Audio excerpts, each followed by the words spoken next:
Today on OTS, the European Union, the impact on America. Showdown 2012, Obama versus Romney. 98.7 KISSfm, sold to Disney. These topics and more. Featured guests, the Reverend Conrad Tillard.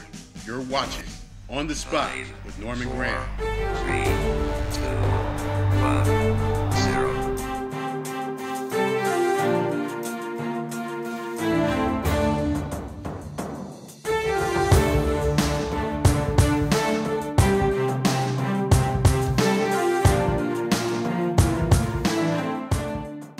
Welcome to On the Spot. Got an excellent show here. My first guest, Steven Thompson. He's an On the Spot correspondent, and we have Reverend Conrad Tillard here in the middle. On the Spot, we'll be dealing with empowering intelligence for our community.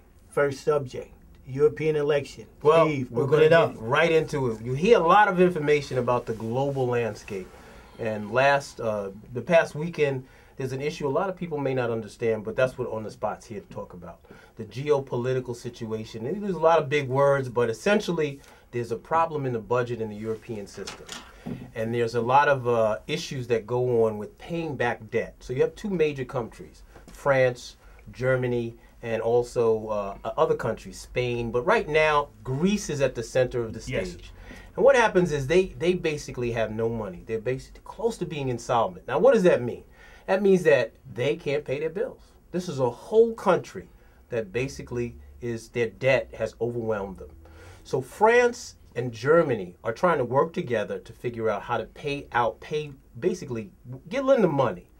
And the European Union is 17 union members, EU countries that contribute to a common idea, okay? So right now, the past elections, there was a deal that was worked out. Chancellor Angela Merkel, who is the head of Germany, President Nicolas Sarkozy, who's France, they had come together to figure out a bailout. Okay. Now Greece said, you know what, we don't like this. So the essential situation was they came up with this thing called a story, the idea that you have to cut budgets, healthcare, hospitals, basically what we've seen in the United States on a state level. So we try to talk to the community. This is happening globally. They had elections. The people revolted. They said, you know what, we're going to throw out Nicholas. Yes. He's gone. He's gone. And got a socialist. He got a socialist. So those type of ideas now are really, they're very uncertain. So right now we're looking at what's going to go on. People don't know. This just happened. The markets in the United States are going to react. So we also have the idea of political interest. Americans' political interests are tied into the success of Germany, France, and of course Greece. So we're going to look at that. We're going to continue. We constantly talk about global. We want the community to know what's affecting their world and some of the issues that go on. Now, we have the Reverend here who travel the world and stuff. Some of your ideas about the parallel between what's going on in our state governments in Germany. Well, you have some Greece. of the same kinds of conversations here in America as you have in Europe. There's a whole idea of austerity. There's a whole idea of pay as you go. There's a whole idea of what are the obligations of a state to its people and its population. Greece and France enjoy, the citizens of those countries enjoy tremendous social benefits. They have a tremendous social welfare network. Long vacations. Yeah, long vacations. Subsidized. And part of what they're pushing back against the Germans and the Brits and others want them to do is shorten their vacations, increase their work weeks. These are part of the things that they're pushing back against. So you see a little bit of the northern hemisphere and southern hemisphere divide in terms of the way the two peoples and the two countries are built and made. But we have similar arguments being made in the United States, where you have people who argue for capitalism and that people should essentially be left to their own devices. No nationalized health care. If you are successful in life, you eat. If you're unsuccessful, you don't eat. And so, of course, we're going to hear a lot of this in our own political conversation. And what happens in Europe is going to have tremendous impact upon the American economy. The French election is really interesting because Sarkozy, right of center, a guy, now a socialist coming in. France is going to be very pivotal because it's such an important player. Greece is a small country, but France is such an important player. So that's going to be really interesting. Well, right now, America is not looking at the parallels because the media is not talking about it as deep as it really is. This is like the conservatives against the socialists of America. Same thing. Right. Same thing. Same ideology. We want less government. Same thing. So now, why isn't it getting a lot of play over here in America? Well, you have an issue of course, in the financial press, because, of course, the interests of those who own equity, and that's what we define as stocks, bonds, the market moves, the uncertainty of where you're going to put it in the global geopolitical system. So we've looked at a situation where the investment around the globe, so they call these things the BRICS, this idea of countries that are basically, because some of our, let's say, our experience, not our age, but we remember when India was really a backward country in the sense of, I'm not saying the people were backwards, but the economies were. In the idea of the GNP and things like that. Now, they've blown up. And you look at China, which we know is the, 8,000-pound gorilla? So we look at these investments that people are going to get these return on investments over the globe, and you're going to look at not in the United States. And that's what we have the issue about, how we're going to basically develop our economic engine again. When are we going to start it? So metaphorically, it's like GM starting all over again. Yes. So this ties into that, and we'll continue with On the Spot, because the community needs to know that this is not just something that happens in Brownsville or Bed-Stuy. Or overseas. It's connected. It's connected to Brownsville and Bed-Stuy. Exactly. Yes. So in that sense, we're going to continue with that, give you the analysis of what's going on, because sometimes it can be very difficult to hear. There's austerity and there's debts, and you hear this thing about 16 billion, 50 billion. Where does this money come from? And what a good cousin of mine said, Stephen, how does a country go out of business? That's a really interesting idea. You know, what is it that a country... And we'll get into our next segment about tax cuts. Well, what about the idea of the United States getting some close? So that'll be our next segment, but I think we'll wrap it up and come back to that. But well, I just think it's so fitting that at the beginning of the 20th century, you talk about India, you talk about China, talk about all these countries that were under a colonial rule of some of these very European states. Now, at the beginning of the 21st century. Europe and America's place in the world economy is threatened right now because these countries are emerging and they are going to have a great impact upon the direction of the world's economy. And boy, the Europeans are scared. Oh, this is amazing. It's almost like biblical. It says the first will be last. And the last shall be first. That's right. And that end. Right. Well, China owns a great deal of America's debt. It does. We're going to have a great show deal. just on that. So when whoever has too much debt, they call America could be the next one, there we go. Going down to the bottom. That's right. So we're going to close out this segment, and we're going to be right back after a brief message from our sponsors. We're back. Next subject, OTS Decision 2012. Obama and Romney. Take the gloves off. Rev, open it up. Well, again, I'm going to go on record again saying that I think African Americans and people who support Obama need to be very concerned about this election. As I said before, Mitt Romney is no walk in the park. He is a capitalist. He appeals to a certain significant portion of Obama's base. That's Wall Street, and even Hollywood. In many respects, I think we need to think about that. I think this is going to be a very tough election. I think that once Romney cleared the hurdle of the Republican primary, again, he is a capitalist who's saying that he can get the economy working again, and it's going to require a tremendous effort on the part of the Obama administration to turn out its base. There are some inherent disadvantages that the president has. Well, the first of which is that he has a 4-year record to which he has to defend. He's no longer saying what I will do, but others will be evaluating what he has done. And I think he's done some great things, but we have such a divided electorate. We have such a polarized electorate where people have called him a socialist, and people are on the right are saying that he is destroying the country as we know it. So it's going to be a tough race. That's the important point. And it's going to split right down ideological lines. It could be a repeat of the 2000 presidential election, where you could actually win the popular vote, lose the election, or lose the popular vote and win the electoral college. So it's going to be very interesting. I'm on the record of saying the Republicans is going to try to steal this election straight up and down. There won't be any secret. They're going to play with them numbers. Well, I mean, you have to look at the fact that we're going to have a kind of a circle your wagons, because you have a strategy where the Republicans have clearly laid out the super PACs. Right. Now, for our community, we know Citizens Union, this idea that you can have unlimited funding. Right. And Citizens then you basically bombard the media. Now, it's a very interesting dimension that here's a person who, in the past, you would look at a president that runs and they would say, you know, this man has accomplished on a foreign affairs in an American context. Yes. Amazing things in the idea that they said that he may not have the basic, let's say, the arms to run and do what's necessary.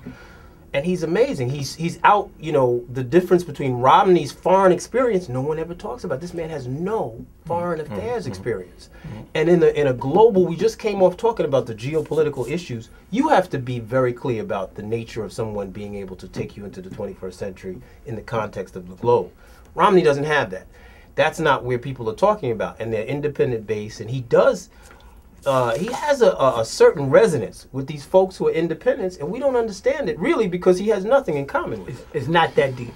What do you say? Obama yesterday spoke out on gay rights. Well, that's the cultural divide. That's the great cultural divide that seems to be a big issue in America. From the European point of view, they go, we don't understand it, but you have to understand the unique quality of America.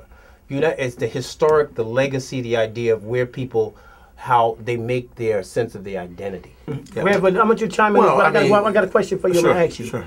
Can you tell a person of color, how does the president saying he support gay marriage help you if you don't have a job?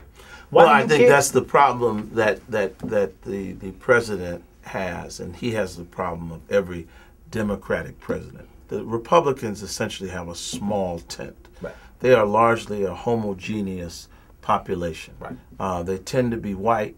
They tend to be wealthy. They tend to be, even those that aren't wealthy, they tend to be socially conservative. Right. That's a small tent. That's people who with like minds.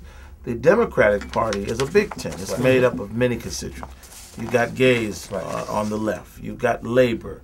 You've got African Americans. You've got all of these different constituents. Feminists. You've got a lot of religious group, African American. Right. You got the church. Right. So the problem that the president has when he feels pressure, and a lot of those agendas in the Democratic Party sometimes are at variance with each other. Right. So when the homosexual lobby pushes him and says, well, if you don't advance the cause on gay rights, you're not going to get our support. Right. When the Latino voters that voted for him say, well, you haven't done anything on immigration reform, you're not going to get our vote. Right. That's difficult for a Democratic president. Right. But the thing that bothers me the most is that gay rights, gay marriage, if it becomes the law of the land, and I have a great question as to whether it will not. I think you have even the potential for, if not a civil war, at least a breakdown of the national cohesion around that issue. 29 southern states, including North Carolina, just the other day, have said they don't want marriage equality, as the proponents call it, gay marriage, as the detractors call it.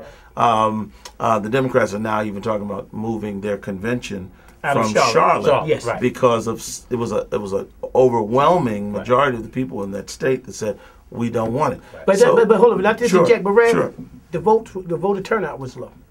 So well, a lot of people didn't vote. You know, you can always make that argument and you can always analyze it, but the point is it's carried in, I think, 29 southern states. And in fact, wherever it has gone to referendum, it has lost. In fact, it's the courts that have essentially kept this in play, and some of the legislatures. And like in New York, it was Governor Cuomo doing a lot of arm twisting, and the legislature that voted for it. If it went to referendum here in New York, I doubt very seriously that it would pass in New York State. And so it's an interesting issue. But my issue is this: African Americans who have historically been loyal to the Democratic Party continue to get shuffled to the back of the deck. African Americans, when we exert our agenda, we're always told, hold on, we got to get elected. The president did not take that same position with the homosexual lobby. They pressed, they demanded, and he responded. And so my question is, if now that he's taken that position on gay marriage, what does that, I'll turn your question around, what does that do for African Americans that don't have jobs, where unemployment is still high? How does that address the needs of poor people, of working class people in this country? He didn't say he would change legislation. All he said was he supported. Well, that's his personal opinion. Exactly. But the issue is, to the Reverend's question is, what is the African American agenda? Especially in an economic sense. Well, if you would have learned something, you want to know what we as people of color should have learned? What? That they put their money where their mouth is. But that's the key issue. We start by money. We start by money. We start by money. And our problem, and I talk to people, and we talk to people about this, is every other group donate money. The Jewish community donates money. Yeah, but so they have influence. That's true. And so what you're saying is absolutely we right. never, in our community, we never talk about the money factor. That's why you don't get anything, because if you don't put money in your legislative pocket, they can't get any ads. The money is important, but I will remind both of you gentlemen that there are more African Americans than any of those special interest groups that you talked about. We could just leverage our vote. We don't leverage our vote the way it should be. Certainly, we should become more part of the money game of politics.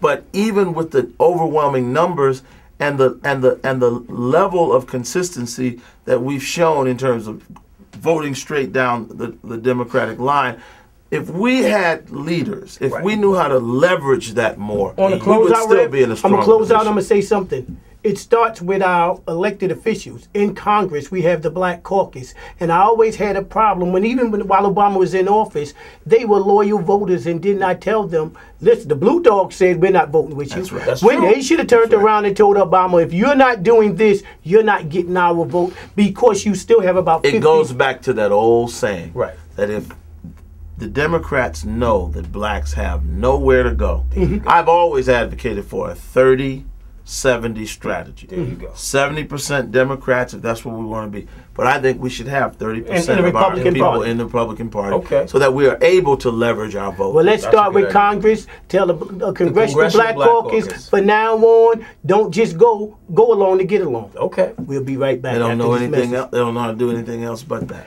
We will be back. And good morning to you. Welcome to Open Line right here at 98.7 KISS FM. It's a minute past the hour of 10 o'clock. I'm Bob Slade, and I'm always joined by the third answer who'll be walking in. We had some bad traffic, by the way, coming in. It was crazy. Judge Bob Pickett as well is here. Indeed. And this is our last Open Line show here at 98.7 KISS FM. The name of the show is very interesting because our program director back in those days was Tony Gray. And we were just, we were sold to a radio company from RKO to Summit Radio, and we were going to make some new programming, new program. We were going to also add a gospel show. Yep. You know, it was going to be called Kiss Inspiration. And we had that down. I said, we were going to do a telephone talk show. I said, what's the name of the show? What do we call it? And I said, well, what we're going to do is Tony, what we're going to do is open the lines to the people. Stop right there, brother, stop right there. I said, what? That's the show right there. Open Line. And that's been the name since. We're back with local media and the landscape of what's been going on in New York City. Well, let's set the stage. We've got major media movements in the history of New York City media, and so probably the country on the spot. We're going to have a new website coming up, so we really want to, we'll tell you about that at the end of the show. But what happened in New York, the major market, no denying that. You have two major stations, WBLS 107.5 and KISSfm 98.7. Rev used to work on 107. So what happens is these two major urban stations represent the audience of African American or people of color or urban. The most recent idea is urban radio. Yes. So Emmett Broadcasting, who owns KISSfm, said, you know what, we're not making enough money. Arbitron is the measurement for these folk, and they said our share, 3.2, 3.5, is not enough to pay the bills. So what we're going to do is lease it to ESPN, make a huge amount of it. It's like a $900 million deal, amazing amount of money. They couldn't leave it on the table. Sell the intellectual property rights. Now you can do that. You can sell everything that represents KISSfm will now go to BLS. Only problem is everybody who's become, they spent around 30 years. What happens to these DJs? These shows like Open Line, Week in Review, these staples, gospels. So we now have a situation where BLS is the only outlet for urban radio, maybe African American folk, political, social, entertainment, everything. Not the only. Let's not say the only. Well, I would say in the sense of the major, in the sense of the numbers. We're saying the aggregate numbers. So that's where we're at right now. Yeah, well, certainly FM radio. FM radio. And, of course, fewer people listen to AM radio because you got RL. Exactly. And you got, Inner City Broadcasting's AM station, WLIB. Right. But thank God, because now with the information superhighway, you have shows like On the Spot. But I heard a woman say one Sunday morning, 2 Sunday mornings ago, that when she found out KISS was going off the air, she said she didn't know what she was going to do on Sunday morning. And I said to myself, well, you can always come to church. I said, but really, when you think about it, if it's not On the Spot, if it's not BET when it was black owned, if it's not TV One, we always have to remember that we had the pulpit in the church as a place where we could communicate information, where we can inspire people long before we had radio stations.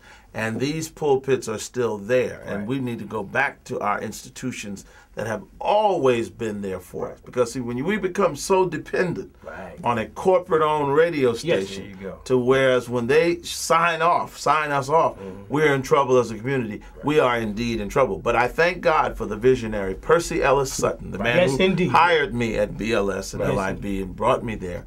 He left a place for us. Now that station is under attack also, because it all comes down to, as we have, and this is the fallacy and the mistake of us moving into integration.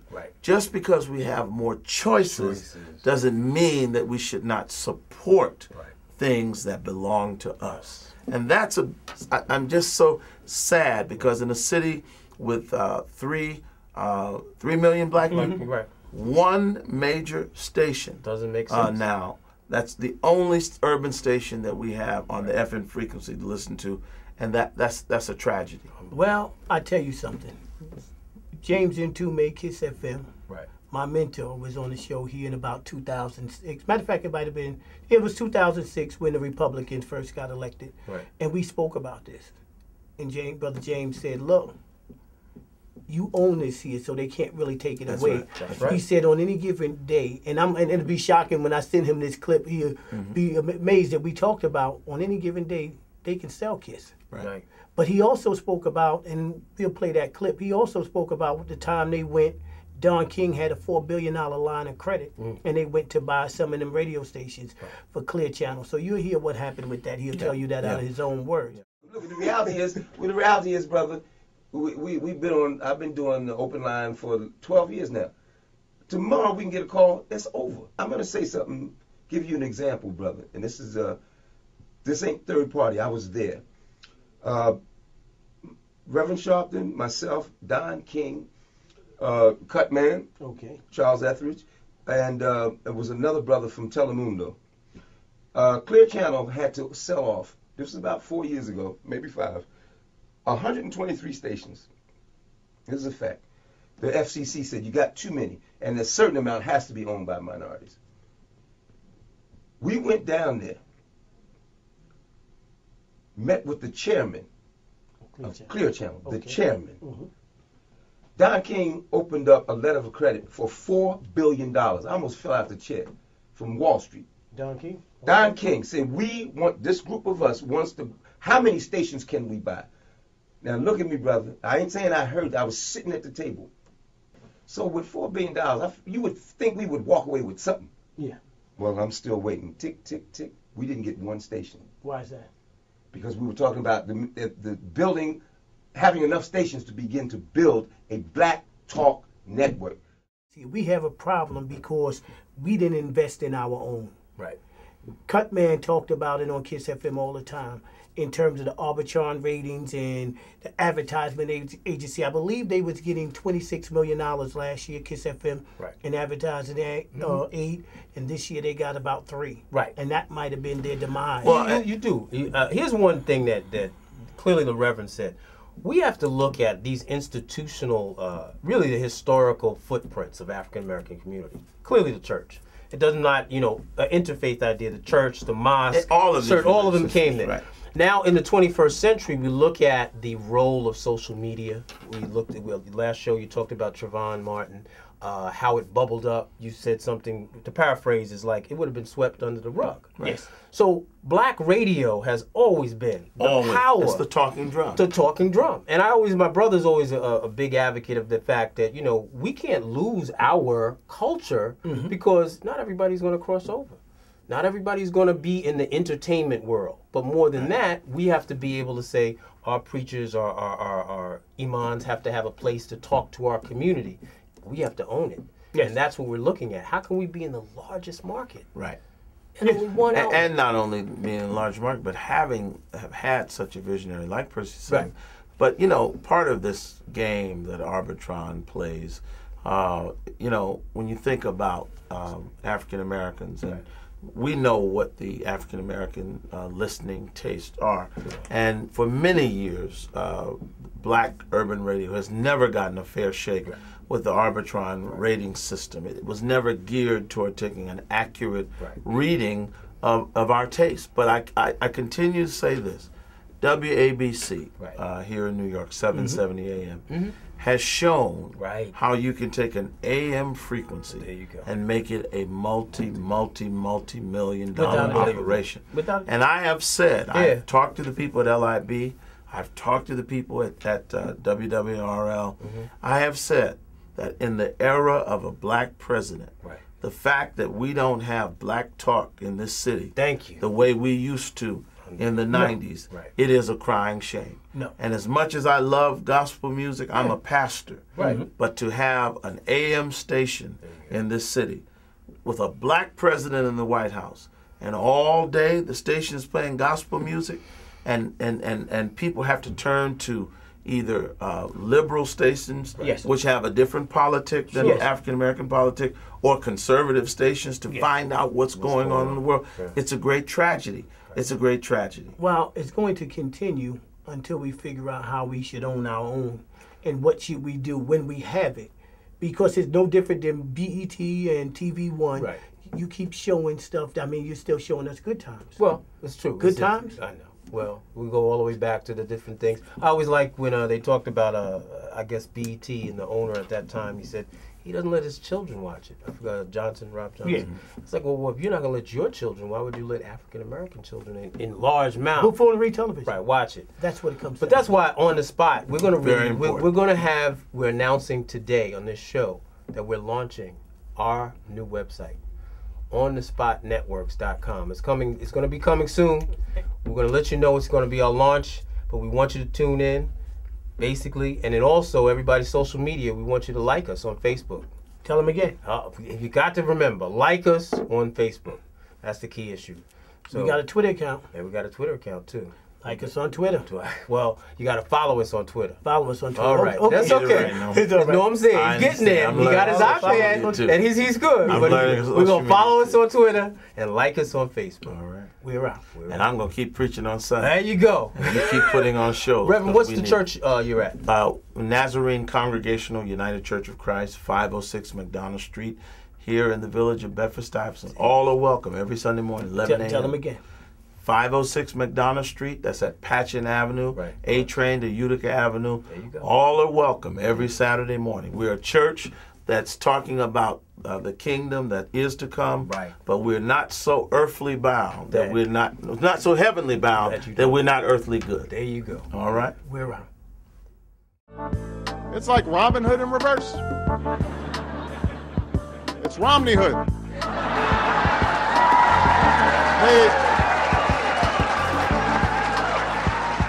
The potentially devastating impact of the PPM system on our company and the African American and Hispanic communities will be profound, because it will likely result in the disappearance of a number of minority radio stations.